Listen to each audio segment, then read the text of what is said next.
भगवान कपिल देव जी से माता देवहूति जी ने जब प्रश्न किया तो भगवान, पीछे चर्चा चल रही थी, भगवान ने बताया कि ऐसे ऐसे हमारे जो भगवत प्रेमी महात्मा जन हैं उनका तुम संग करो तो तुम्हारे हृदय में मेरी अनन्य भक्ति का जागरण हो जाएगा। माता जी ने पूछा, काचित वैयुचिता भक्ति कीदृशी मम गोचरा यया पदम ते निर्वाण मंजशान्वाष्णवा अहम यो योगो भगवद बाणो निर्वाणात्मस्त्वयोदितः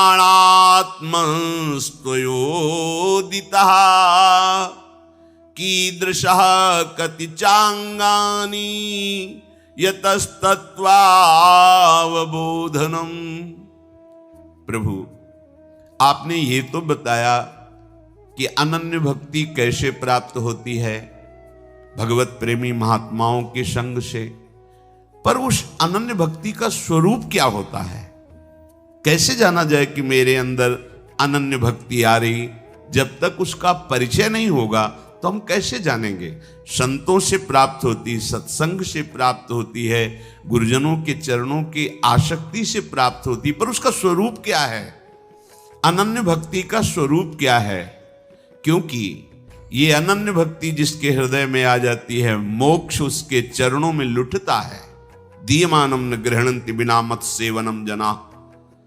तो हे मोक्ष स्वरूप प्रभु, जिसके द्वारा लक्ष्य भेद हो बाण के समान, जैसे बाण लक्ष्य भेद करता है, ऐसे भगवान के तत्व का बोध और भगवत अनन्य भक्ति वो आप ही जानते हैं, क्योंकि आप स्वयं श्री भगवान हैं।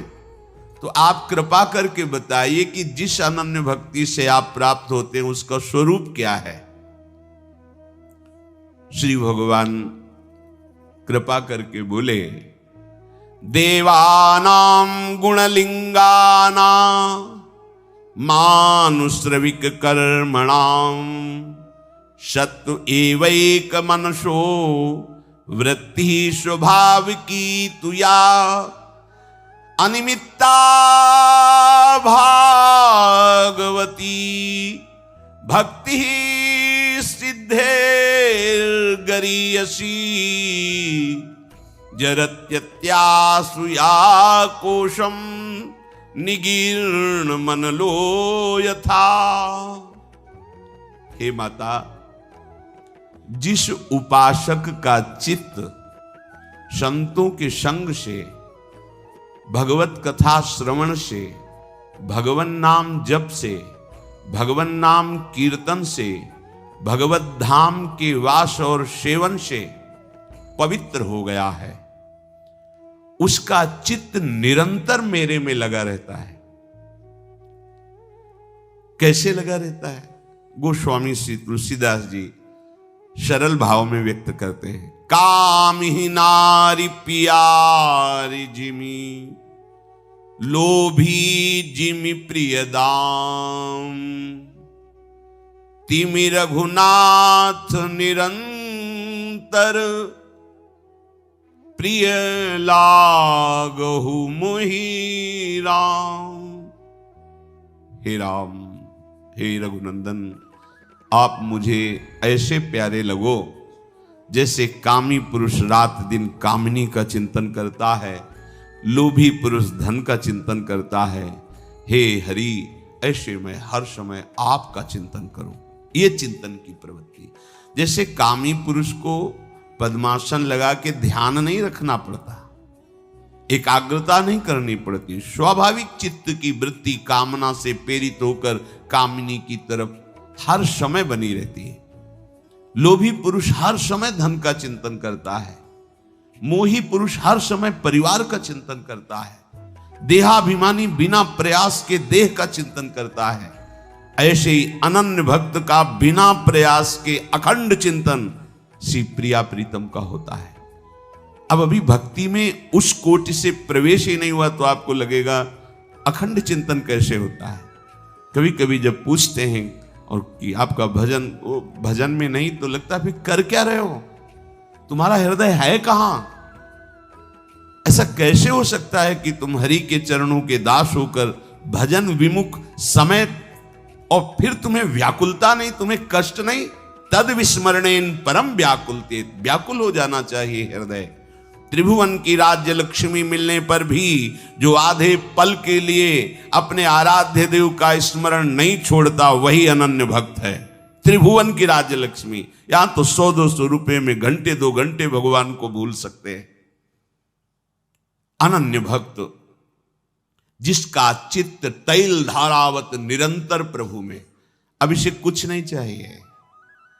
इस कोटि के भक्त के अंदर ऐसी आनंद वृत्ति प्रकट होती है कि ये जिस मोक्ष के लिए बड़े बड़े ऋषि मुनि कठिन प्रयास करते हैं, ज्ञान के पंथ कृपाण की धारा परत खगेश लगे नहीं वारा, जो निर्विघ्न पंथ निर्वाही सो कैवल्य परम पद लहाई, वो कैवल्य परम पद भक्तजन देखते भी नहीं है। ऐसा अनंतानंद प्रेमानंद हृदय में प्रकट होता है कि मोक्ष सुख भी उनको बहुत लघु लगने लगता है।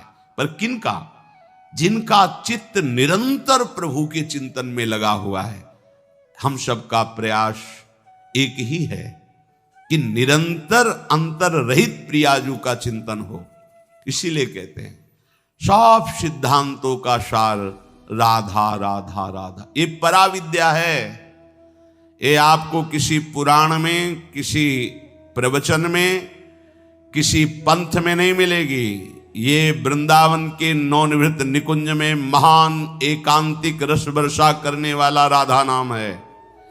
ये तो महारानी जी की कृपा है, अद्भुत कृपा है जो आपके कानों में राधा नाम सुनने को। ये राधा तत्व अगोचर है, अगोचर, न वेदों की दृष्टि में है, न वेद के अनुसार चलने वाले ब्रह्म ऋषियों की दृष्टि में है।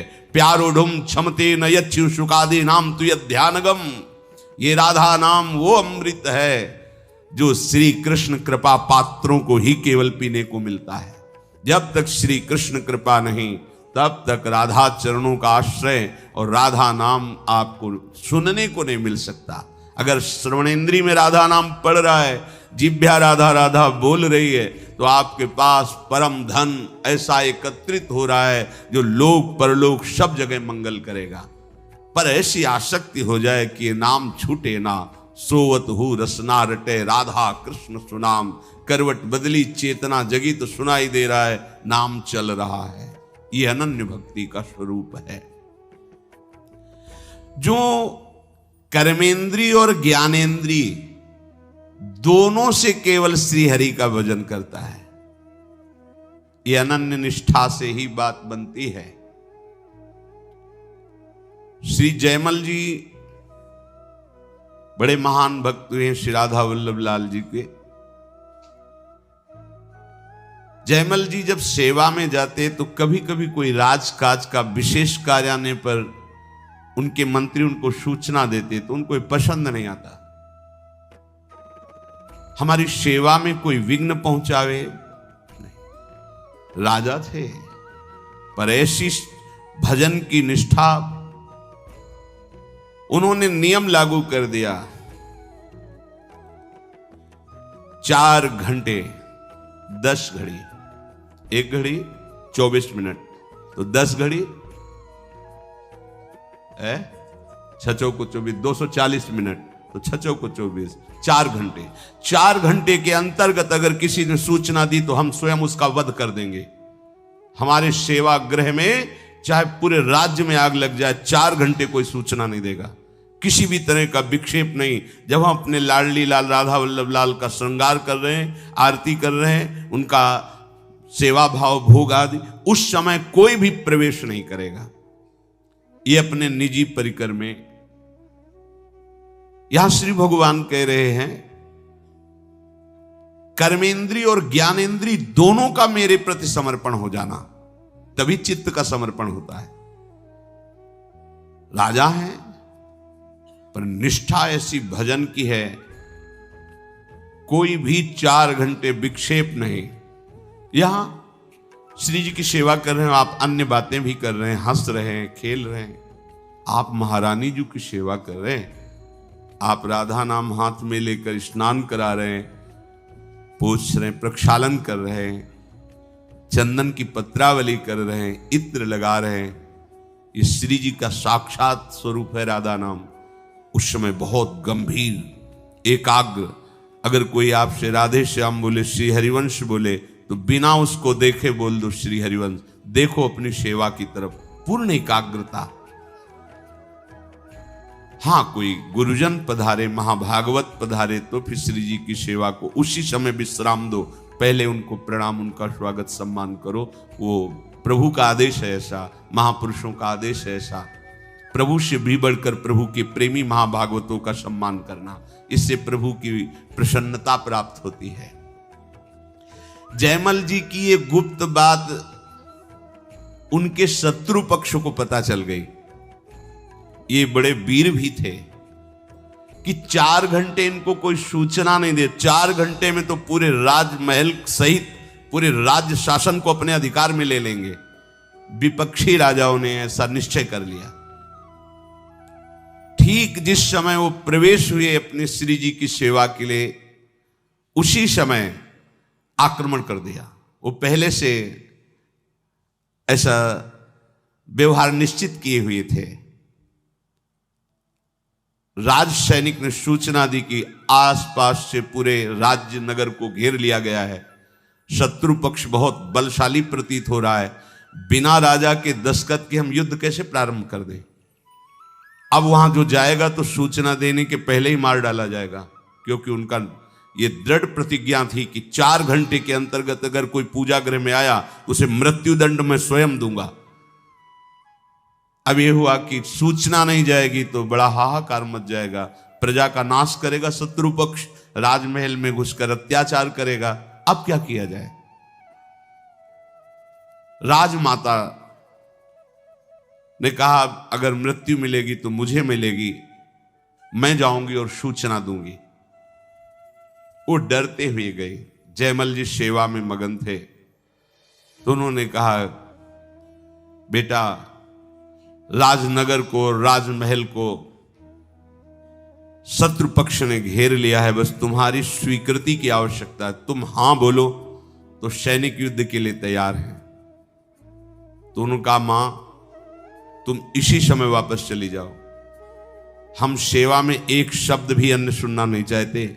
आप मां हो इसलिए हम अपनी प्रतिज्ञा को छोड़ते हैं कि आपका वध नहीं करते। आप वापस चली जाएं, हम जिनके सहारे हैं वही जो कुछ चाहे करें। इस समय हम उनकी सेवा नहीं छोड़ सकते और अन्य वार्ता नहीं कर सकते। सेवा में हम युद्ध का आदेश नहीं दे सकते। हम ठाकुर श्रृंगार कर रहे हो कह दे मार काट करो, नहीं। जिनकी हम सेवा कर रहे हैं वो समर्थ है, जैसा चाहे वैसा करें। आप तुरंत वापस हो जाएंगे। बाहर गई, सेनापति ने कहा क्या आदेश है? उन्होंने कहा कोई आदेश नहीं। बिना आदेश के सेनापति कैसे? सब व्याकुल हो रहे हैं, 4 घंटे तक इंतजार कर रहे हैं। ना तो सेना नगर के अंदर घुसी और सब कोलाहल शांत है। तो सबको आश्चर्य हुआ कि क्या वो भी पूजा का इंतजार कर रहे हैं क्या शत्रु पक्ष, कि जब वो निकलेंगे तब युद्ध करेंगे। जयमल जी ठाकुर जी को भोग पवा के, आरती करके, उनके सामने कीर्तन करके, नृत्य करके प्रणाम किया, बाहर निकले और उनका हमारा घोड़ा तैयार करके लाया जाए। घोड़े के पास गए, जो उनका निजी घोड़ा था, पसीने से लथपथ था। जेविये से हाथ रखा तो हाथ भींज गया पसीने से, और हाथ रखते ही जैसे बिजली का करंट, ऐसे भागवती ऊर्जा उनके हृदय में आई। बोले ऐसा तो कभी नहीं हुआ, और ये घोड़ा तो इतना थका हुआ लग रहा है जैसे ये युद्ध करके आ रहा हो, और आज तक इतना प्यार इसके ऊपर नहीं आया। इसके स्पर्श करने से मुझे भागवती सुख का अनुभव हो रहा है। घोड़े को लिया, बाहर गए, जितने सैनिक थे सब मूर्छित पड़े थे। केवल राजा को बीच बीच में होश आ रहा था। नजदीक गए, शत्रु पक्ष के राजा को जल आदि से चेतना देकर उठाया बोले आए आप युद्ध करने थे और ये सब मूर्छित पड़े हैं, मैंने तो अपने सेनापति को आदेश दिया नहीं, ऐसा क्या हो गया? बोले एक ही वीर केवल आया था आपके पक्ष से, सांवले रंग का था। उसने बाण तो संधान नहीं किया, पर नेत्रों से ऐसा देखा कि सब घायल होकर मूर्छित हो गए। बस एक बार तुम उसे पुनः मुझे दिखा दो, मैं एक बार उसे हृदय से लगा लूं, कभी जीवन में हम तुम्हारी तरफ देखेंगे भी नहीं। प्रेम बाण ऐसा है कि बड़े बड़े घायल हो जाते हैं। तो उन्होंने उस राजा से कहा, वो हमारे प्रभु ने शत्रु पक्ष पर इतनी कृपा कर दी, जिनके दर्शन ध्यान में बड़े बड़े मुनिजन नहीं पाते, वो कोई सेनापति या शूरवीर नहीं, वो तो हमारे प्रभु श्याम सुंदर थे, राधा वल्लभ लाल जी थे। अगर हमारी निष्ठा है तो हर समस्या का समाधान श्री हरि है। लोग ये समझ नहीं पाते हैं। अगर निष्ठा ना होती तो घबरा के सेवा छोड़ देते और भाग पड़ते कि शत्रु पक्ष आ गया है, बाद में सेवा कर लेंगे। नहीं, अपनी निष्ठा में है। कर्मेंद्रियों और ज्ञानेंद्रियों का इस कोटि का समर्पण, निष्ठा, ये संत संग से, भजन करने से, भगवत महत्व का अनुभव होने से ये निष्ठा जागरण होती है। श्री भगवान कह रहे हैं कि ये भक्ति मुक्ति से भी बढ़कर है। जैसे जठरानल खाए हुए अन्न को पचा देता है, ऐसे अनन्य भक्ति अनंत जन्मों के कर्मों के संस्कार के भंडार को भस्म कर देती है। ये बहुत बड़ी बात है। इस बात का कहीं कोई साधन से संबंध नहीं है। आप साधना करेंगे तो उसका फल मिलेगा, लेकिन भगवान का आश्रय लेकर अनन्य भक्ति करेंगे तो भक्ति, जैसे हम अन्न पचाते नहीं हैं, स्वयं पच जाता है। एक प्रक्रिया है, पाया और समय पर वो पच गया। ऐसे ही हमें कोई प्रयास नहीं करना पड़ता। अनंत जन्मों के पाप कर्म जमा हैं, अनंत जन्मों के वो कर्म बंधन जमा हैं जो हमें कई जन्मों तक भोगे बराबर तो भी नहीं निपटा सकते। जब हम प्रभु की शरण में हो जाते हैं तो जरत्यासु या कोशम निगीर्ण मनलो यथा, जैसे अग्नि लगने पर सब भस्म हो जाता है, ऐसे भगवान के अनन्य भक्त के कर्म के जो गोदाम जमा थे वो सब भंडार भस्म हो जाता है। कटे कर्म बंधन संसारी, जो हमें बार बार जन्म मरण दुख देने वाले कर्म हैं, ये तुम्हारे दान पुण्य से नष्ट नहीं होंगे, सेव संतरा के दान से नष्ट नहीं होने वाले। ये गंगा जी के नहाने से, तीर्थ स्नान करने से वर्तमान का पुण्य बनेगा, वर्तमान का पाप नष्ट होगा, लेकिन भंडार नहीं नष्ट होगा। वो केवल अनन्य भक्ति से नष्ट होता है। जब हम श्री हरि के शरणागत होते, वो कृपा करके उसे भस्म कर देते हैं। श्री भगवान कह रहे, नैकात्मतां में स्पृहयन्ति केचिन मत्पाद सेवा भिरता मदीहा, ये न्यून्यतो भागवता प्रसज्य सभाजयन्ते मम पौरुषाणि। श्री भगवान कह रहे कि जो मेरे अनन्य भक्त होते हैं वो मेरी चरण सेवा में बहुत प्रीति करते हैं। हमारी प्रीति कहां है? इंद्रियों के भोगों में, अपने शरीर सुख में। ये देहाभिमान है, यही जीवत्व है। अनन्य भक्ति की प्रीति कहां होती है? भगवान की सेवा सुख में। जैसे कई बार सत्संग में सुनाया है, चोखा मेला जी बाजार जा रहे हैं सब्जी आदि खरीदने, वहां देखो बड़े बड़े केले रखे हैं। हाँ, ये केले तो ठाकुर जी को बहुत प्रिय लगेंगे, चलो आज नमक रोटी का भोग लगा दे। केला ठाकुर जी को ले चल, पूरे पैसे के केले ले लिए, सीधे विट्ठल भगवान के दरबार में गए। भक्त बड़े दैन्य होते हैं, अंदर आंगन में प्रवेश नहीं किया, बाहर देहली से ही आवाज लगाई और कहा ये केले ठाकुर जी को, रुक्मिणी जी को पवा दीजिए। विठ्ठल भगवान रुक्मिणी जी विराजमान महाराष्ट्र पंढरपुर। तुम्हारे हाथ का ठाकुर जी थोड़ी पाएंगे, चलो यहां से। नहीं, उनको पाना ना होता तो मेरे अंदर प्रेरणा क्यों की? प्रायः जाति पक्ष पर लोगों की दृष्टि होती है। देखो, हम सब एक ही प्रभु की संतान हैं, एक ही माटी से बने हुए हैं।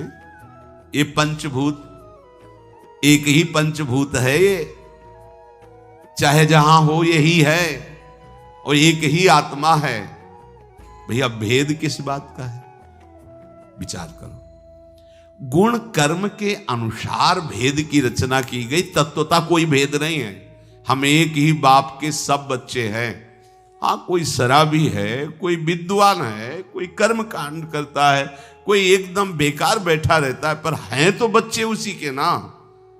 जब वो बोलेगा तो यही बोलेगा ना कि सब मम प्रिय सब मम उपजाए, बोल तो रहा है मेरा प्रभु। ये जो ऊंचाई निचाई की भावना लेकर ये बहुत गंदी बात है। अगर बड़ा भाई है तो छोटा भाई पैर छूता है तो पैर छूना कोई बड़ाई की बात नहीं हो गई। वो छोटा है तुम्हें सम्मान दे रहा है, बका है वो उसी पिता का, वैसे ही उसके रक्तमांस है, उतना ही अधिकार है। बड़ा गर्व करे कि मैं बड़ा, तो मूर्खता ही हुई। अगर छोटा इस बात का क्षोभ करे कि मुझे पैर छूना पड़ता है तो उसकी मूर्खता है। बड़ा भाई है, झुक के पैर छू लिया तो क्या चला गया। ऐसे ही पूरी सृष्टि में हम एक घर जैसा बर्ताव करें। ये जो घृणा, ये जो हे भाव, ये कहीं नहीं वर्णन है। अपनी अपनी पद्धति के अनुसार अपने माता पिता को सुख पहुंचाना है। एक भाई किसानी करता है, एक भाई नौकरी करता है, एक भाई व्यापार करता है, लेकिन सब अपने माता पिता के सुख को सोचते हैं। ऐसे ही हमारे माता पिता प्रभु हैं। हम सब भाई भाई हैं, हम सब एक ही पिता के संतान हैं। ऐसा निकृष्ट भाव, किसी का अपमान कर देना जाति पक्ष को लेकर के या और नीच भाव लेकर, ये बिल्कुल अज्ञान है। ऐसा नहीं, किसी का अपमान अनादर करना ऐसा नहीं। स्वयं भगवान लीला करके बताते हैं। राजसु यज्ञ में सब ब्रह्म ऋषियों के बीच में ये निश्चित किया गया कि अग्र पूजा का अधिकारी कौन है। तो सबने कहा इसमें प्रश्न करने की क्या जरूरत है, जहां भगवान श्री कृष्ण विराजमान है वो अग्र पूजा किसकी हो सकती है। तो भगवान श्री कृष्ण की सबसे पहले पूजा प्रारंभ हुई, अग्र पूजा, और उन्हीं भगवान ने सब राजाओं के चरण धोए। ये देखो क्या करके दिखाया। कहां कहां के राजा थे, अलग अलग प्रांतों के, अलग अलग सबके चरण भगवान ने। अग्र पूजा किसकी हुई? भगवान की। सोचो, अगर तुम्हारी सभा में सबसे बढ़कर के पूजा हो तो तुम्हें हाथ जोड़ने में भी संकोच होने लगेगा, क्योंकि सबसे बड़े। लेकिन भगवान ने सब राजाओं के पैर धोए। इसका महत्व क्या है? इस लीला का महत्व क्या है? हाँ, उनकी भावना उनकी, पर आपकी भावना क्या होनी चाहिए? सबको प्यार देना, सबको सम्मान देना। ये जो समाज में कोलाहल वैर का बनता है ना, लड़ाई झगड़ा का बनता है ना, ये अज्ञान के कारण बनता है। चोखा मेला जी ने कहा ये केले अगर इनको पाने नहीं थे तो हमें प्रेरणा क्यों की? इन्होंने तो हृदय में कहा कि ये केले मेरे को लाओ। अरे चल, बात बना रहा है, बड़ा भगत बनता है, हटाओ इसको। बाहर कर दिया गए, दरवाजा बंद करके घर का रोने लगे।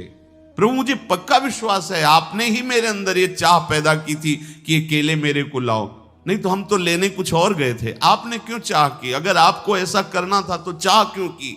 रो रहे। ठीक है, आज से हम भोजन नहीं पाएंगे, हम इस शरीर को त्याग देंगे, क्योंकि ये आपकी सेवा की योग्य नहीं है ना। वो कह रहे हैं ना कि तुम जाति पक्ष को लेकर तो इस शरीर को त्याग देते, फिर मुझे वो शरीर देना जिससे मैं आपकी सेवा कर लूं। जे भी ठाकुर जी को शयन कराया गया, इधर ठाकुर जी आके दरवाजा खटखटा रहे। चोखा मेला जी धीरे से बोल, दरवाजा खोलिए। ऐसे अमृतमय वचन कि वो पूछ ही नहीं पाए कि तुम कौन हो। दरवाजा खोला, देखा लाड़िले ठाकुर। अरे प्रभु आप? हाँ वो केले लाओ। वो लोग क्या जाने, हमारा बड़ा मन था केला पाने का। वो उन लोगों के सामने हमने कहा नहीं, लाओ लाओ केला। घर में बैठ करके गोद में बैठकर ठाकुर जी केले पाए।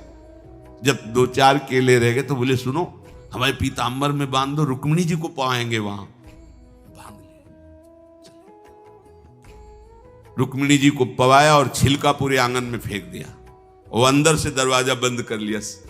सुबह जब प्रातःकालीन वेला पर ठाकुर दर्शन के लिए हजारों महाराष्ट्र के भक्त एकत्रित हुए। बड़े दिव्य भूमि है महाराष्ट्र, एक से एक दिग्गज भगवत भक्ति के सदैव भगवत धाम को जाने वाले, एक से एक ज्ञान शिरोमणि योग शिरोमणि महापुरुष प्रकट हुए। अब बाहर से खोला गया, अंदर से लाख है तो कैसे खुले? आश्चर्यचकित, अंदर दरवाजा कैसे बंद हो गया? क्योंकि ठाकुर जी के सिवा कोई है नहीं। समझ गए कि ठाकुर जी नहीं बंद किया, प्रार्थना कर रहे, प्रभु खोलो दरवाजा। बहुत देर रोने धोने पर प्रभु ने कहा दरवाजा जब खुलेगा जब चोखा मेला जी को तुम लोग, हमारे जो पार्षद हो, पालकी में बैठाल के लाओगे। और यहां चोखा मेला जी बोलेंगे कि हाँ हम पालकी से उतर करके कह रहे हैं कि आप दरवाजा खोलो, तब खुलेगा। अब तो कोई प्रश्न ही नहीं। देखो भगवान कितना प्यार करते हैं अपने अनन्य भक्त को। कभी ऐसी कोई भूल ना हो जाए कि जाति पक्ष को लेकर, कर्म पक्ष को लेकर भक्त की अवहेलना कर दो। ऐसा करना महापाप है।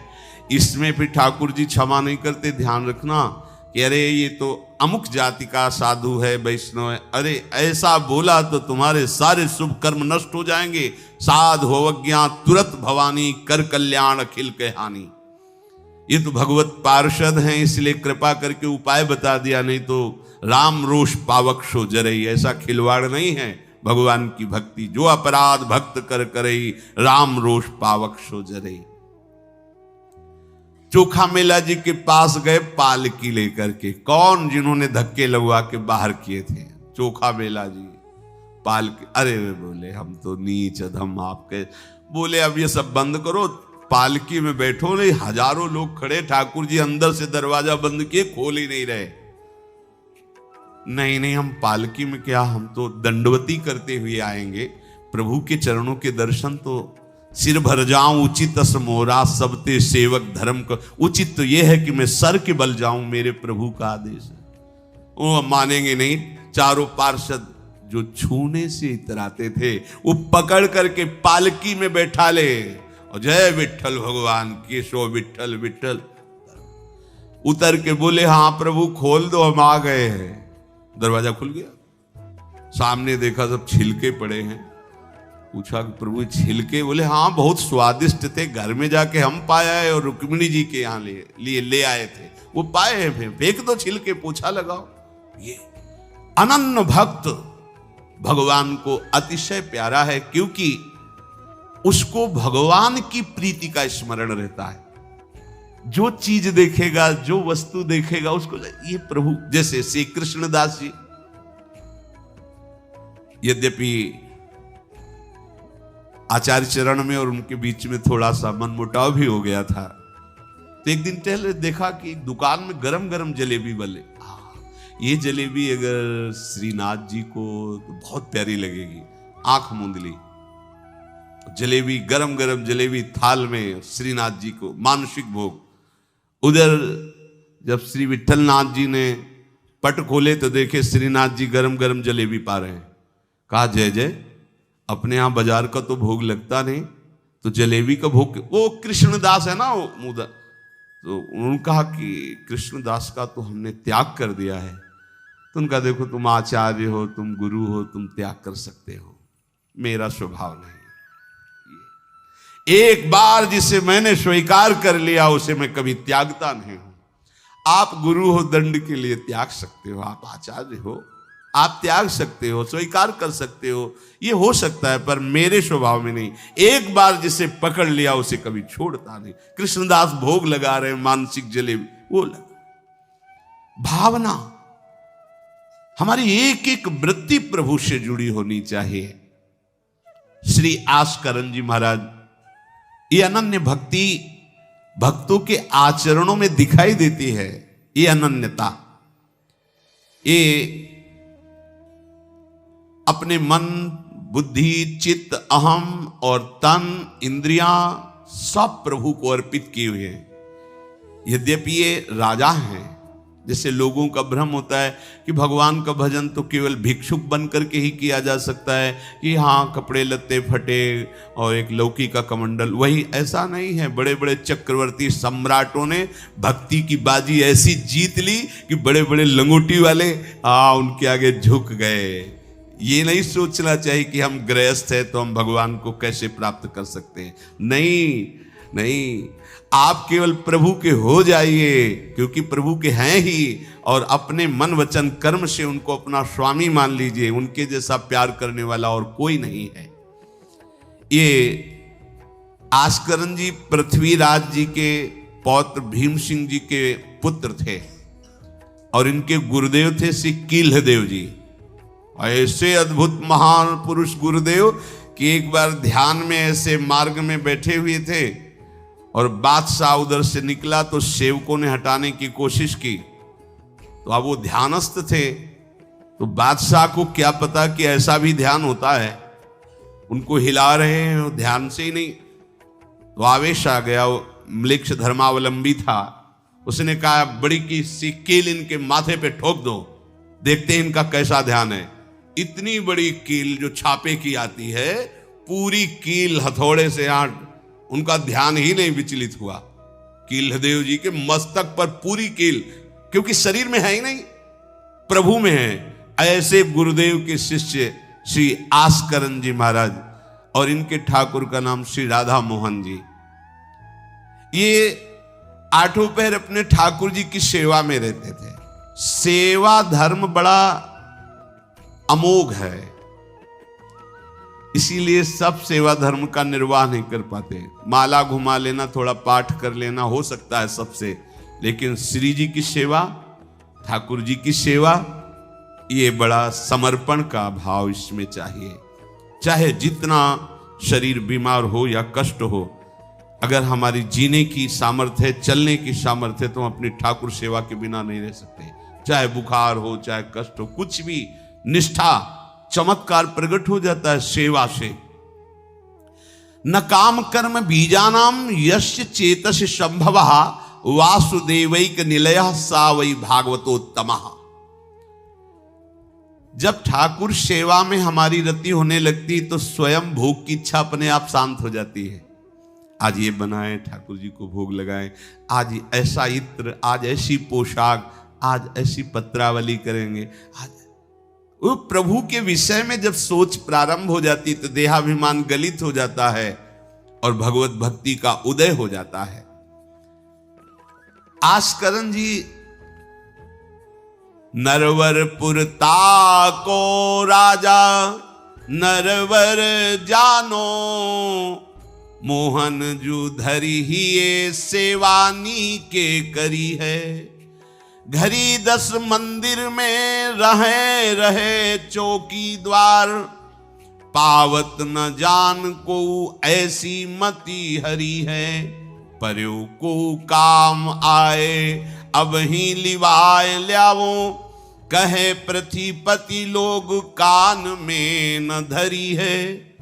आई फौज भारी सुध दीजिए हमारी, सुनी बहु बात टारी परी अति खर भरी है। मनुष्यों में श्रेष्ठ मनुष्य आस्करन जी को कहा गया, क्योंकि श्रेष्ठ वही है जो श्री भगवान के चरणों का भजन और सेवन करता है। सेवन सेवा, नाम जप करते हुए ठाकुर जी की सेवा में तन मन प्राणों को जो समर्पित किए हुए है, उसको जो लाभ मिलता है बड़ी बड़ी साधनाओं से भी नहीं मिलता है। बहुलाश्व राजा विदेह राज जनकपुरी के राजा थे। इनका यह था कि प्रातःकालीन स्नान करके मंगला में प्रवेश हो जाते और 2 बजे तक पूरी सेवा करके मध्याह्न शयन कराने के बाद ही ये निकलते थे। ऋषियों के आगमन इनके यहां प्राय होते रहते थे। वहां बताया कि तुम जिन ठाकुर जी की सेवा करते हो मूर्तिमान रूप हो करके द्वारिका में विराजमान हैं, हमारी प्रार्थना है कि एक बार साक्षात दर्शन करो जाकर के। राजा बहुलाश्व ने, वहीं श्रुतदेव ब्राह्मण भी वैसे ही भजन में लगे रहते थे, बड़े अकिंचन थे। बहुलाश्व ने सारथी को आज्ञा की, रथ तैयार करो, हम सेवा में जा रहे हैं, ठाकुर सेवा करके आएंगे, फिर चलेंगे द्वारिकाधीश के दर्शन करने। उस समय भगवान विराजमान थे। सेवा में जाते, मंगला से प्रारंभ करते। वो क्रम ऐसा था कि 2 बजे ठाकुर जी को मध्याह्न में जब शयन कराते, बाहर निकलते तो समय पूरा हो जाता। वर्षों रोज रथ तैयार होता, लेकिन सेवा से तो फिर क्या हुआ, उधर रथ की तैयारी की ठाकुर जी ने, दारुक को आदेश किया रथ तैयार करो। किस बात के लिए? बहुलाश्व के दर्शन करने हम जा रहे हैं, सेवा का फल।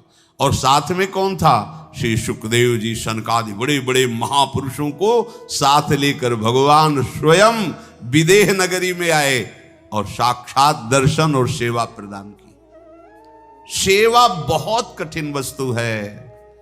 सेवा भगवान की, जिसने पधराली, प्रियाजू की पधराली सेवा कर रहा है, आप समझो श्री जी के निकुंज में हो, संशय मत करना, सीधे आपको श्री जी अपनी सेवा में लेंगे यदि सेवा विराजमान।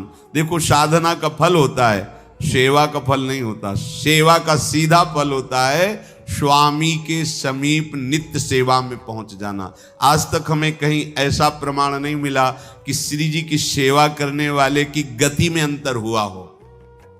कहीं भी ऐसा, साधना से भ्रष्ट होते तो देखा गया, लेकिन श्री जी की परिचर्या करने वाला श्री जी को प्राप्त नहीं हुआ, ऐसा हमें अभी तक प्रमाण नहीं मिला। ये श्री राधा मोहन जी के आराध्य देव थे, आस्करन जी के, और ये सेवा में मगन रहते। देखो, जब आप ठाकुर सेवा, जैसे आपको कि अब हम सेवा में रहेंगे तो हमारा काम कौन करेगा? तो पूरी सृष्टि तुम्हारे काम से चल रही है, तुम्हारे चलाए चल रही। अरे कुछ समय, घड़ी 2 घड़ी तुम ऐसी निकालो जिससे एकांत चित्त से आनंद पूर्वक अपने लाडले ठाकुर को दुलार कर सको। उनको श्रृंगार करो, भोग लगाओ, आरती करो, 4 परिक्रमा करो, साष्टांग दंडवत करो। जीवन का परम लाभ है ये।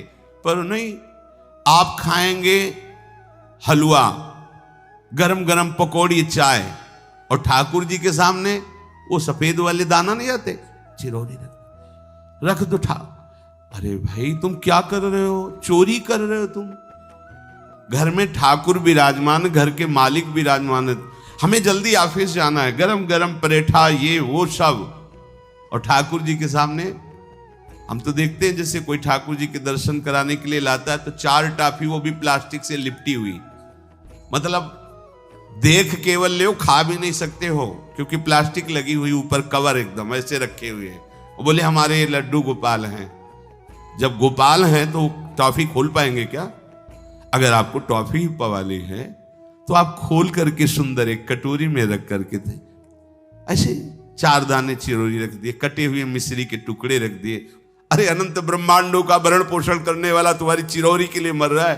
हाँ, अगर तुम्हारे पास केवल चिरौरी ही है तो वो तृप्त हो जाएगा। तुम खाओ हलवा, उसको रखो, चिरौरी तुम पहनो, एक से एक बढ़िया कपड़ा, और ठाकुर जी के लिए अलग कपड़ा होता है दुकानों में, वो ठाकुर जी के लिए लेना है। पूजा, सत्यनारायण की पूजा की सामग्री गांव में जो परचून की दुकानें होती हैं कस्बों में, उनमें अलग होती है। बोले सुपारी देना, तो बोले पूजा के लिए, बोले हाँ, वो सड़ी सुपारी का अलग बैंक होता है, वो पूजा के लिए जाएगा। प्रभु के लिए तुम ऐसे चिरौरी रख देते हो।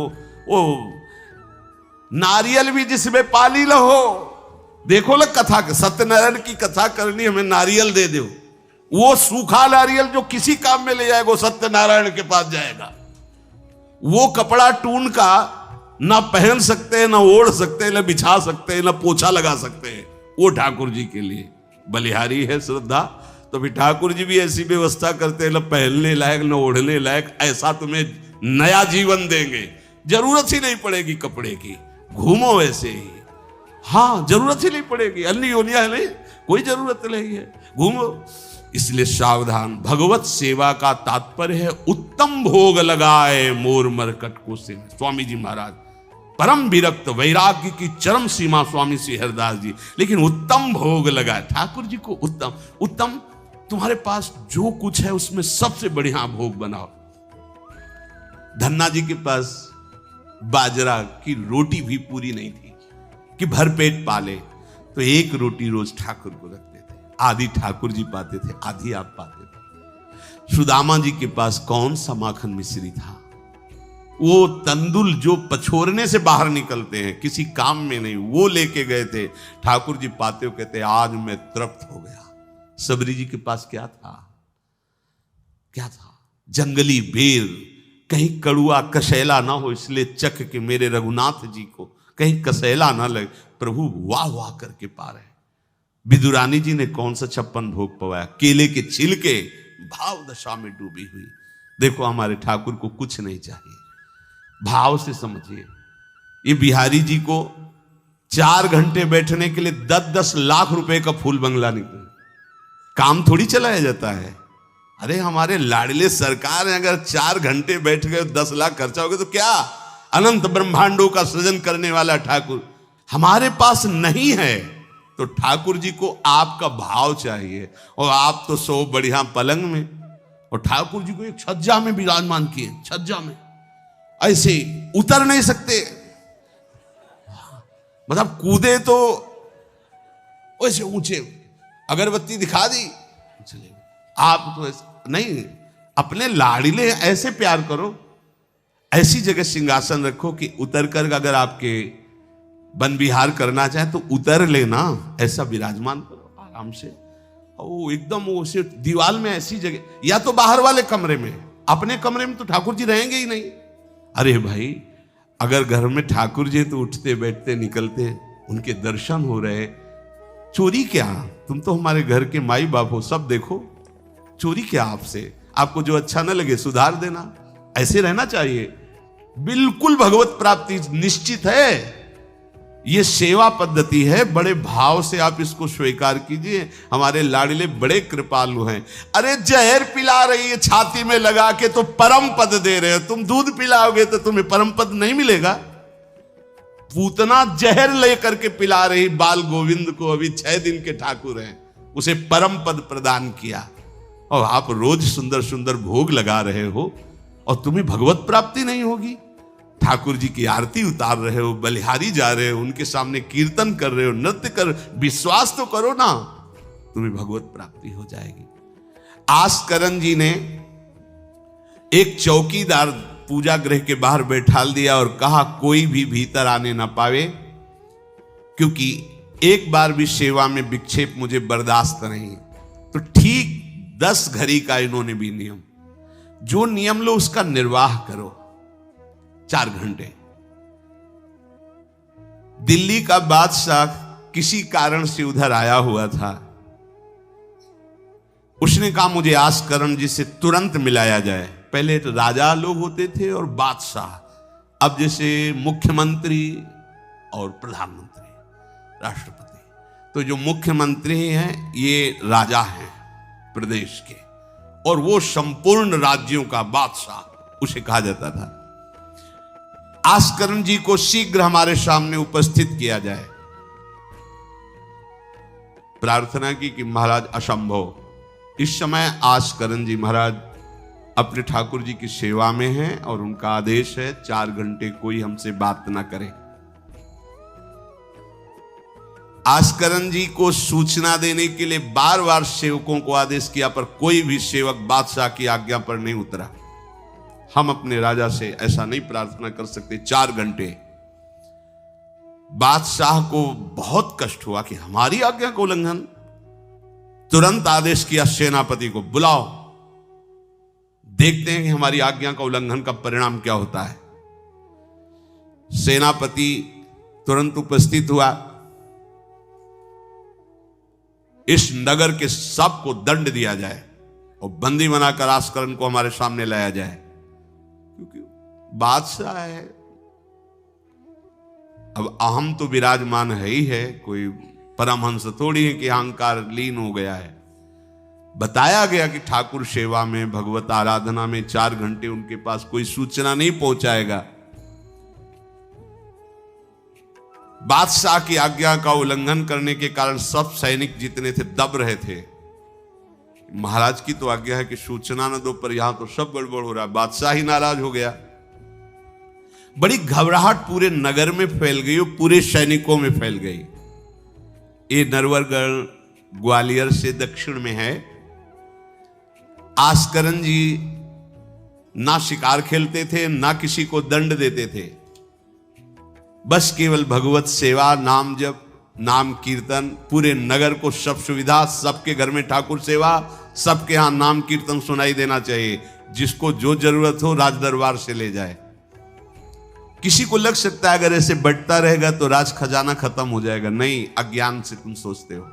एक बार पूज्य पादुड़िया बाबा के यहाँ 500 लोगों का भोजन बना।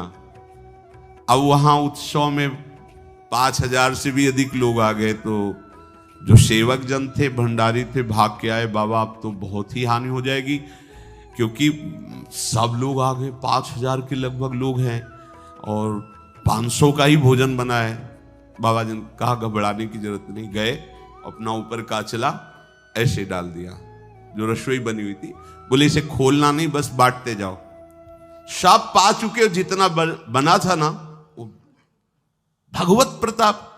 हरिराम व्यास जी की बेटी का ब्याह, रात्रि में बारातियों के स्वागत के लिए एक से एक सुंदर पकवान बने हुए थे, क्योंकि जिनके चेला मधुकर शाह राजा थे उनके पास कमी क्या, सब सुविधाएं। हरिराम व्यास जी ने सोचा ये संसारी आदमी इतने सुंदर सुंदर पकवान पाएंगे, ये तो ठीक नहीं है। वृंदावन के संत जन लेंगे तो अपने ठाकुर का भोग लगाएंगे, पाएंगे, कीर्तन करेंगे। कोतवाल को बुलाया वृंदावन के और कहा सब वैष्णव जनों को कह दो कि तुरंत आ जाओ, रमनिया ले जाओ। देखो कैसी भावना है, बेटी का ब्याह है। बोले संसारी आदमी बाराती क्यों पाएंगे, अब आप हो तो कह दे अरे इज्जत चली जाएगी। बाबा जी को खवाने से क्या इज्जत है, बारातियों को खवाएंगे तो इज्जत बनेगी। ये किसकी, देहाभिमानियों की। और अपनी इज्जत क्या है, श्यामा श्याम। अगर रसिकों को पवाएंगे तो हमारी इज्जत बन जाएगी, श्यामा श्याम प्रसन्न हो जाएंगे। तो श्यामा श्याम प्रसन्न हो जाएंगे, बाराती भूखे रहेंगे, ऐसा कैसे हो सकता है, ऐसा हो ही नहीं सकता है। हरिराम व्यास जी के, अब उनके लिए तो कोई रोक नहीं, उन्हीं की बेटी का तो ब्याह है। जो भंडारे में सब जमा थे, लड्डू, गुलाब जामुन, ये वो सब भर भर के अमनिया, ले जाओ ले जाओ। अब ब्रजवासी संत जन सबको बांट दिया, पर जितना भंडारा था उतना नहीं बना रहा। कर तुम अकर तुम अन्यथा कर तुम सर्व समर्था सा ईश्वरा।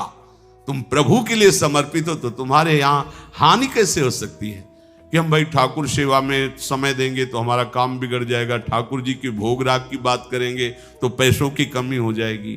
पक्की मूढ़ता है, ये ऐसा व्यापार है ठाकुर सेवा, संत सेवा। ऐसे करो और कई गुना बढ़कर के हाथ में आ जाएगा, देख लेना। क्योंकि सब दुखों का कारण पाप है, और जब ठाकुर सेवा, संत सेवा, तो इससे पाप नष्ट होते हैं। जे ही पाप नष्ट हुए, सुख का मार्ग खुल गया, पर अज्ञानी जानता नहीं है।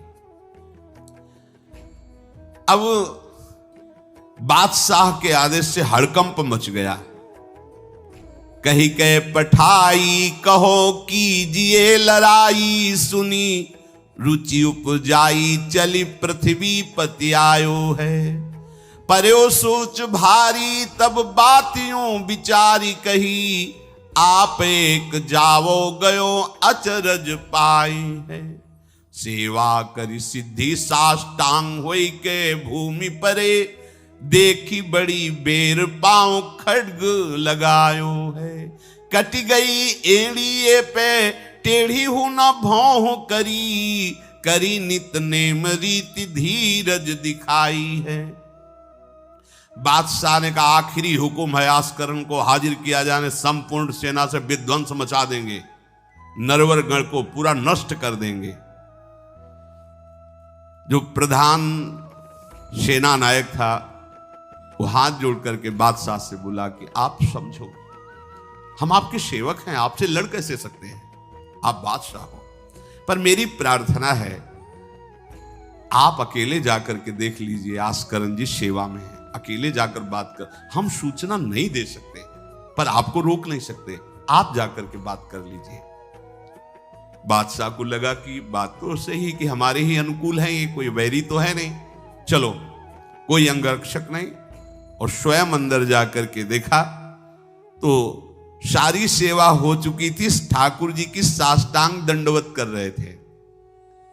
सत्संग में भी कहा है कि आप लोगों का जैसे शरीर स्वस्थ है तो साष्टांग दंडवत का नियम लेना चाहिए। अपनी ठाकुर सेवा करके 5, 7, 11, 21, 51, 108 अपने ठाकुर जी 4 परिक्रमा की, कहीं से भी 108 दंडवत।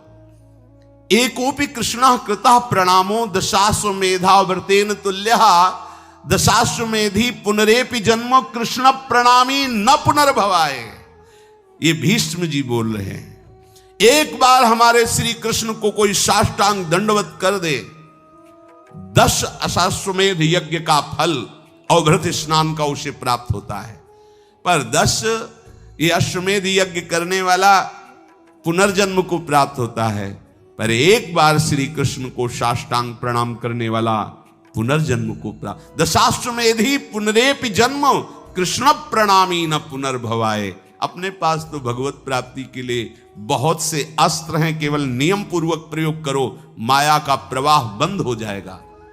ठाकुर सेवा के बाद करना चाहिए साष्टांग दंडवत। हमने महापुरुषों को देखा है, गुरुजनों को देखा है। अब शरीर उस लायक नहीं है तो भाव से कर लीजिए। अगर शरीर स्वस्थ है और आप करने लायक हैं तो जरूर, जैसे माताएं बहनें सखियां हैं तो पंचांग, एक पंचांग दंडवत की खड़े हो गए, हाथ जोड़ा, मंत्र अंदर स्मरण किया, फिर पंचांग 5, 7, 11, 21, 51 ऐसा करना चाहिए। आस्करण जी भगवत सेवा करके साष्टांग दंडवत कर रहे थे नियम पूर्वक। अब ये तो पता चल गया कि कोई आया है, पर ना नजर दी, ना बात की, ना रुके। उठे साष्टांग दंडवत, फिर उठे, फिर साष्टांग दंडवत। बादशाह खड़ा देखता रहा, ये तो ना हमारी तरफ देख रहे हैं ना बोल रहे हैं। बहुत देर हो गई, चुपचाप। पद का अभिमान होता है। अब वो बादशाह ठहरा, खींची तलवार, म्यान से निकाली और जब ये साष्टांग हुए तो मारा ऐसे, तो एड़ी उड़ गई, कट गई एड़ी आस्करण जी की। लेकिन आस्करण जी ने ना दंडवत रोकी, ना मुड़ करके देखा, खून की धार बह रही। निष्ठा देखिए, ये है अनन्य भक्ति की निष्ठा। नहीं कहा कि अब रुक गए, कुछ नहीं, वैसे ही खड़े हुए, फिर साष्टांग दंडवत, फिर खड़े, खून से लथपथ हो रहे। कोई कष्ट का अनुभव नहीं दिखा रहे कि आओ कहे या पीछे मुड़ करके देखे। अब तो धैर्य छूट गया बादशाह की, ये मेरे से तो अपराध बन गया, ये कोई नाटक नहीं कर रहे, ये तो सच्ची में महान भागवत है। क्योंकि जो पद का अभिमानी जन होता है वो ये नहीं जानता है कि भक्ति क्या होती है, भक्ति का स्वरूप क्या होता है, भक्तों की निष्ठा क्या होती है। उनको तो लगता है कि मैं अमुक पदाधिकारी हूं, मैं इतना, तो ये बाबा जी लोग भीख मांगने वाले, इनके आगे क्या जमीन में बैठे, हमारे लिए कुर्सी की व्यवस्था नहीं होगी क्या? हमारे को इस पद का अभिमान जो मिला है उसका सम्मान होना चाहिए। तो वो जिस पद में है, इस सृष्टि में कोई वो पद नहीं है, वो हरिदास पद में है, हरि पार्षद। तुम तो मायाकृत सृष्टि के किसी पद पे होगे, वो मायापति के निजी पार्षद हैं। तुम्हें दिखाई देता है भिखारी है, तुम्हें दिखाई देता है भिक्षुक है, नहीं नहीं, वो इतने बड़े बादशाह के ऐसा बादशाह पैदा ही नहीं हुआ है? चाह मिटी चिंता मिटी मनुआ बेपरवाह, और जिनको कछु न चाहिए वो साहन के साथ। नरपति सुरपति लोकपति जिनके भावे घास, जिनके भावे घास, रहे परमानंद में तज सब ही की आस। गर्दन उतार दोगे, अगर हरि का विधान होगा तो शरीर ही नष्ट होगा, नहीं तो हमें छू भी नहीं सकते, हमारे स्वरूप को नहीं छू सकते। भक्त अपनी निष्ठा पे होता है। एक बार भी आस्करण जी ने मुड़ करके नहीं देखा बादशाह की तरफ। अब तो धैर्य छूट गया बादशाह की, गलती हो गई हमसे। ऐसा ही होता है। नवलदास जी को वृंदावन से हरिवंश महाप्रभु के शिष्य थे, तो बादशाह तुर्की था, उसके मन में वैश्यकुल के प्रति बड़ी ईर्ष्या पैदा हुई थी। तो उसने कहा भारत में वैश्यकुल नहीं रह जाना चाहिए, नष्ट कर दो। आतंक स्वरूप उनका काटना मारना, लाखों वैश्यों का कत्ल कर दिया। पता चला कि दूसर वैश्य एक वृंदावन में भी है। आए, उनको बंदी बना लिया, सामने पेश किया, कहा सर झुकाओ। कहा तो झुक चुका है एक जगह, राधा वल्लभ लाल के चरणों में। अनंत कोटि ब्रह्मांडों के बादशाह के सामने सर झुक गया है। अब तू तो एक भूमंडल का जबरदस्ती बादशाह बना बैठा है। बोले जंजीरों में बांध दो इसको, रोज कोड़े लगाओ, भोजन मत दो, फिर इसको हम दंड निश्चित करेंगे। देखते हैं, बहुत अपने अभिमान में है। बांध दिया। सुबह कोड़े लगाने गए तो जंजीरें पड़ी थी और कुछ नहीं था। फिर खोजा तो वृंदावन में राधा वल्लभ जी के दर्शन के, फिर बांध के ले गए। अरे बोले तेरी जंजीरें क्या मुझे रोक सकती है? जब माया की जंजीरें नहीं रोक पाई तो तेरी जंजीरें क्या रोकी? तू लाख बार बंधवा, मुझे नहीं रोक सकता है। आखिरकार चरणों में झुका, उनका बंद करवा ये नरसंहार। तेरे इस नरसंहार से कुछ नहीं होने वाला, तू शांति से रह, ये ऐसे उपद्रव करना बंद कर। तो ये जो पदाभिमानी जन है, एक अभिमान में न जाने कैसे कैसे बड़े अपराध हो जाते हैं, भक्तों को नहीं जानते हैं। उठी चिक डारी तब पाछे सो निहारी, कियो मुजरा विचारी बादशाह तिरिझे हैं। हित की सच्चाई यह ने कुना कचाई होत, चर्चा चलाई भाव सुन सुन भींजे हैं। बीते दिन को नृप भक्त सो समायो, पृथ्वीपति दुख पायो सुनि भोग हरि छीजे हैं। करे विप्र सेवा तिने गांव लिख न्यारे दिए, वाके प्राण न्यार लाड़ करो कही धीजे हैं। पूरी दंडवत की, ठाकुर जी को प्रार्थना की, चिक डाल दी जो मध्याह्न विश्राम की, फिर पीछे मुड़े। तब तक खून बह रहा है। पीछे मुड़कर देखा, बादशाह जोहार की, बिल्कुल गुस्सा नहीं। राजा को इनकी ये धैर्य शैली देखकर कि अपने इष्ट के प्रति निष्ठा और मेरे अपराध का कोई भी इनके ऊपर प्रभाव नहीं, रीझ गया, बहुत प्रसन्न हुआ और कहा आज मेरे नेत्र सफल हुए कि मैंने ऐसा निष्ठावान भक्त देखा। ना तो तुम्हारी भ्रकुटी में थोड़ा भी रोष है, और ना तुम्हें पीड़ा है, और ना कोई थकावट है। हम आपसे वार्ता करना चाहते हैं, क्या है आप में ऐसी सामर्थ्य कहां से आई कि आपने अपनी निष्ठा छोड़ी और तलवार से एड़ी काट दी? एड़ी, अरे ऐसे काट, जरा सा कुछ लग जाए तो देखो कैसा लगता है। एड़ी कट गई, खून निकल गई, दंडवती बंद नहीं हुई। जब वो बैठ करके भगवत भक्ति की बात की, बादशाह के आंसू आ गए। संत का यही प्रभाव होता है। देखो राजा हैं पर संत हैं। विभीषण जी से भगवान कहते, तुम सरीखे संत प्रिय मोरे, धरो देह नहीं आन। ये नहीं भूल होनी चाहिए कि अरे ये तो बड़े अच्छे कपड़े पहने, ऐसे ऐसे, ये क्या भक्ति करते हो। भक्ति का मतलब केवल इतना ही नहीं है कि भिक्षुक वेश हो। भक्ति किसी से भी हो सकती है, कोई भी हो सकता है, कहीं भी हो सकता है, क्योंकि सब भगवान के बंदे, सब भगवान को दुलार कर सकते हैं।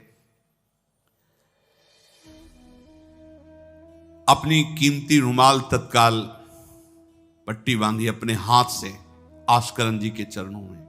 स्वयं बादशाह ने घुटने टेक कर तुरंत और कहा कि आज मैं निहाल हो गया।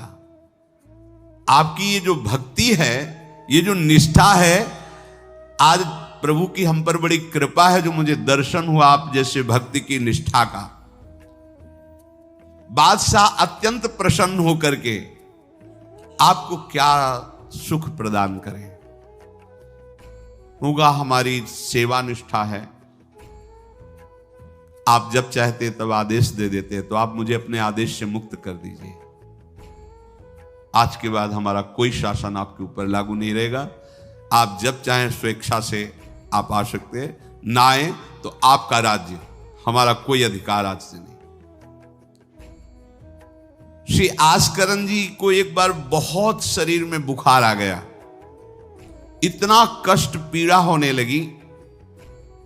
अब वो कैसे सेवा करे, भीषण कष्ट है, उठा नहीं जा रहा। प्रातःकालीन बेला से ही सेवा प्रारंभ होती थी। बस उनको एक चिंता है कि अब सेवा कैसे होगी, सेवा कैसे होगी। उसी शिथिलता में भगवान अपने निजी सेवक में जो और परिचर्या करने में थे उनको आदेश किया, चरणामृत पिला दो, ठीक हो जाएंगे। वो रात्रि में ही चरणामृत, महाराज ठाकुर जी ने कहा चरणामृत आप, जो ही चरणामृत पिया शरीर का रोग नष्ट हो गया, स्वस्थ हो गए, सुबह सेवा में गए। इसीलिए आप लोगों से प्रार्थना करते हैं, अकाल मृत्यु हरणम सर्वव्याधि विनाशनम श्री कृष्ण पादोदकम पीत्वा पुनर्जन्म न विद्यते। मान लो भैया, एक डॉक्टर औषधि देता है, पैसे लेता है, फीस के पैसे भी लेता है, और ना फायदा करे तो भी उसी दवाइयों का तुम आश्रय लेते हो। हम कह रहे हैं कि संसार से मुक्त होने के लिए चरणामृत सिद्ध औषधि है। रोज चरणामृत ठाकुर जी का पियो, कोई पैसा नहीं लगता। बिहारी जी, राधा वल्लभ, राधा रमन, जहां चाहो, बड़े उदार ठाकुर। चरणामृत, अगर इतना चरणामृत मिला उसमें आप 1 लीटर जल मिला लीजिए, चलता रहेगा। जब कमी लगे फिर जल मिला लीजिए, चरणामृत ही रहेगा। आप वर्षों इतने चरणामृत को पी सकते हैं जल मिला मिला के, अकाल मृत्यु नहीं होगी। समस्त रोगों के नाश करने की सामर्थ्य चरणामृत में है। कोई भी व्याधि आपको परास्त नहीं कर पाएगी। और पुनर्जन्म न विद्यते, हम भगवान के धाम में चरणामृत के प्रभाव से चले जाएंगे। अब इस पर श्रद्धा कितनी है देखो आप, 10 बार वर्णन किया होगा। नियम से चरणामृत पियो, अपने ठाकुर जी का, श्री जी का चरणामृत पात्र में रख लो, 2 बार 3 बार दिन में पियो। चरणामृत आपको अकाल मृत्यु हरणम सर्वव्याधि विनाशनम श्री कृष्ण पादोदकम पीत्वा पुनर्जन्म न विद्यते। एक बार किसी विपक्ष राजा ने आक्रमण कर दिया आस्करन जी के ऊपर।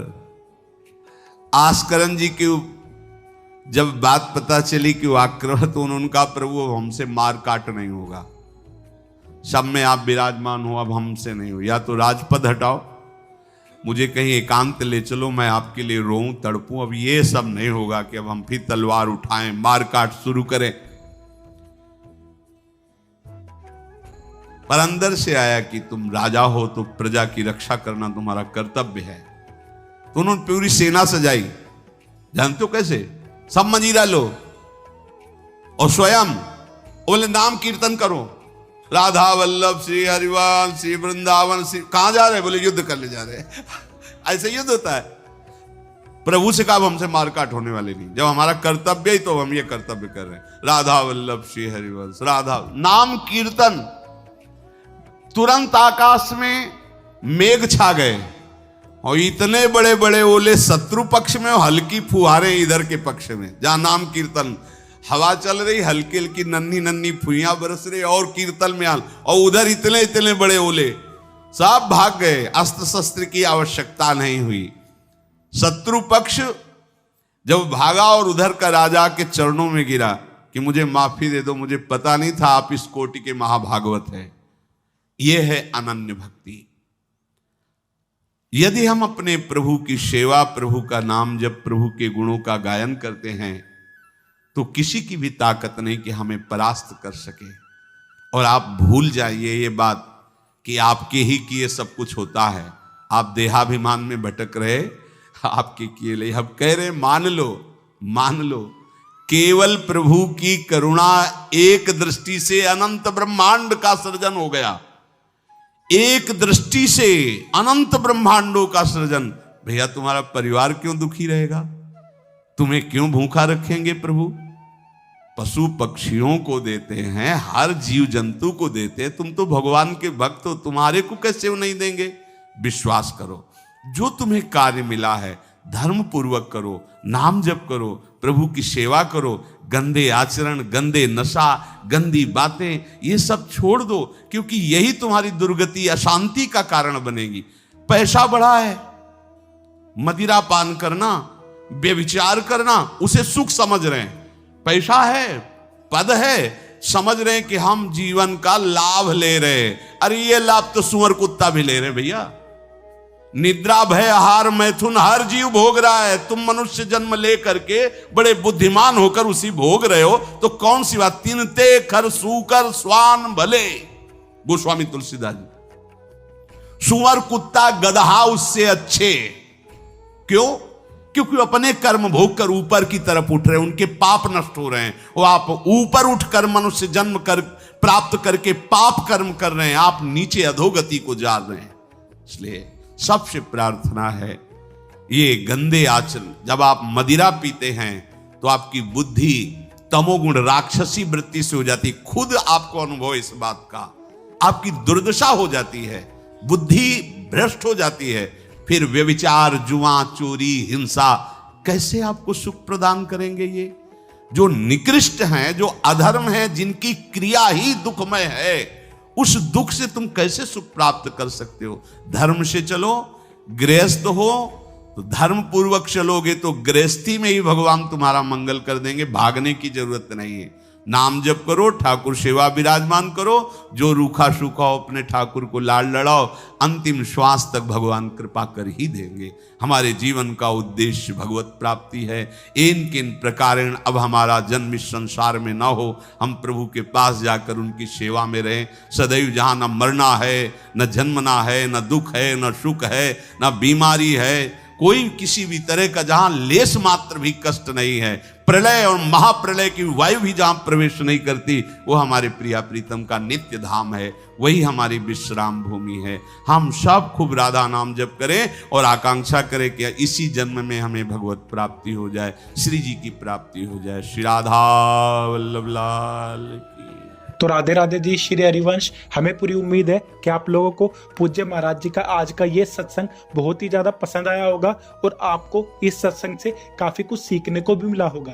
तो आपको इस सत्संग के अलावा और किसी भी विषय के बारे में अगर कुछ भी महाराज जी की वाणी में जानना हो तो आप लोग हमें नीचे कमेंट्स करके जरूर बताइए। हम आने वाली वीडियो में आप लोगों के उस प्रश्न को लेकर महाराज जी का नया सत्संग अपलोड कर देंगे, ताकि आप लोगों को अपने भक्ति मार्ग में बहुत ही ज्यादा आसानी मिले। तब तक के लिए राधे राधे, श्री हरिवंश।